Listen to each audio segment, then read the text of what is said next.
پاکستانیوں، supreme court کور کرنے والے صحافی وسیم ملک کے مطابق سپریم جوڈیشل کونسل نے اکثریتی فیصلے کے ذریعے اسلام آباد ہائی کورٹ کے جج جسٹس سردار اعجاز اسحاق سے ان کے خلاف دائر مس کنڈکٹ کی شکایت پر جواب طلب کر لیا۔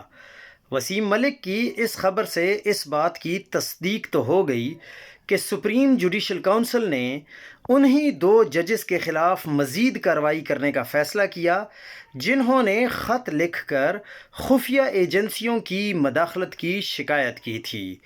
ایک ججز اگر جسٹس سردار اعجاز اسحاق ہیں تو غالباً دوسرے جسٹس طارق جہانگیری ہوں گے۔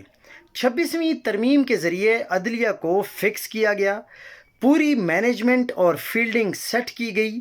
اب سپریم کورٹ جوڈیشل کونسل کی تازہ تشکیل اور ساخت کے بعد سسٹم کو کوئی رکاوٹ درکار نہیں ہے۔ آزاد منچ ججز کو شاید جلد اس نظام سے آزاد کر دیا جائے گا اور ان کے لیے زمین تنگ کر دی جائے گی۔